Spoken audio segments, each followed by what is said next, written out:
Halo pembaca Batam Pos, bertemu lagi sama saya Juanda di edisi Hot News 16 Januari 2024. Nah, tadi saya sudah ngecek email redaksi, ada beberapa berita yang menarik. Berita yang sudah masuk itu ada sekitar 23 berita yang sudah masuk ke email redaksi Batam Pos, dan berita itu tidak hanya dari Batam, tapi juga beberapa daerah lainnya di Kepulauan Riau.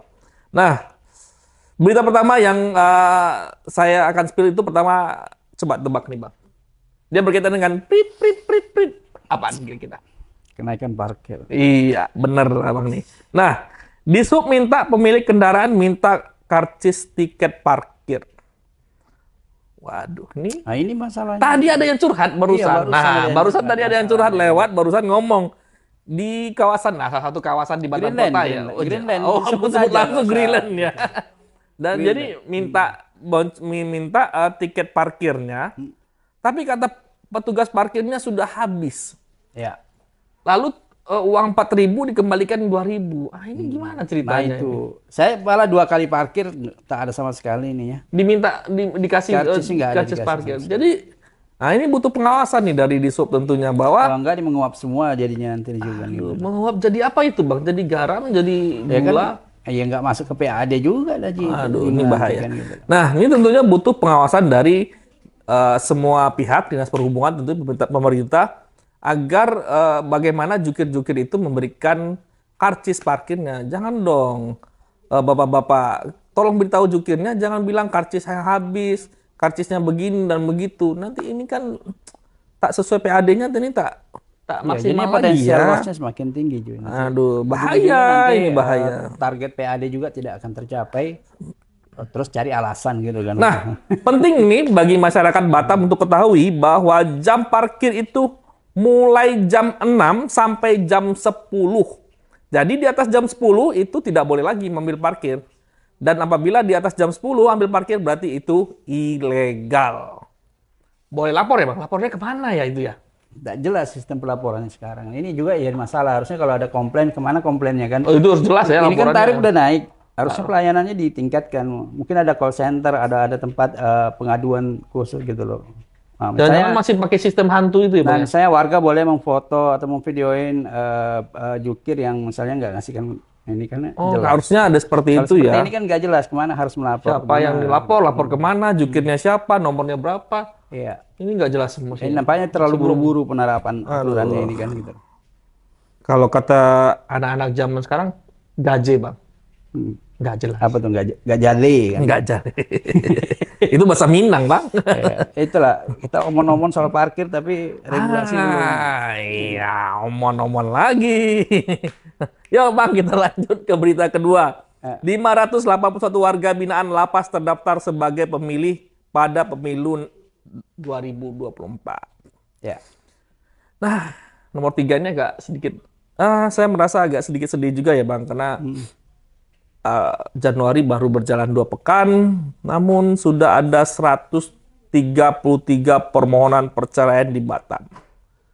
Penyebabnya, faktor ekonomi, suami tidak memberikan nafkah dalam rumah tangga, sehingga digugat cerai oleh istrinya. Aduh, bahaya. Ya, memang udah beberapa tahun belakangan ini kebanyakan istri yang menggugat ya, namanya cerai gugat gitu. Di tahun lalu kan ada ribuan kasus tuh, kalau nggak salah hampir sampai 2.000 kasus ya gitu. Ya, mudah-mudahan tidak ada lagi yang bercerai ya Bang, tetap mempertahankan Ya, rumah tangganya. betul. Katanya ada 21 titik banjir ya Bang yang berkurang tahun ini Bang. Katanya. Tapi kita lihat nanti tunggu hujan deras kemudian banjir, apakah titiknya berkurang Atau bertambah. atau justru bertambah. Nah, silakan. Karena anggarannya juga kan dipangkas juga tahun ini, jadi memang tidak banyak titik-titik yang akan diselesaikan. Dibenahi ya. Iya. Oh, silakan Bang, disambung. Oh ya, tadi ada juga pemeriksaan di beberapa dinas terkait ya soal dugaan korupsi di KONI Karimun. Oh ya tadi KONI ya. Karimun ya. Jadi kemarin kan 2 orang udah ditahan itu. Oh, diamankan ya. Termasuk bendaharanya. Kemudian dilanjutkan dengan pemeriksaan ke beberapa dinas seperti Dispora dan beberapa dinas terkait lainnya gitu loh. Ini untuk mengumpulkan barang bukti gitu juga ya. Kelengkapan. Karena nilai kerugian negara lumayan besar, ditaksir 3,4 miliar kan gitu. 3,4 miliar. Mak dibelikan cendol banyak tuh ya bang. Lumayan tuh Ju. Saya kira itu dulu Ju, masih banyak sih yang lainnya, cuma kita tak mungkin kita spill semua gitu kan. Tapi saya spill sedikit juga ya bang. Ada satu terakhir. Eh, 4,3 juta surat suara di Batam selesai dilipat dan terdapat dari 1.116 surat suara yang rusak.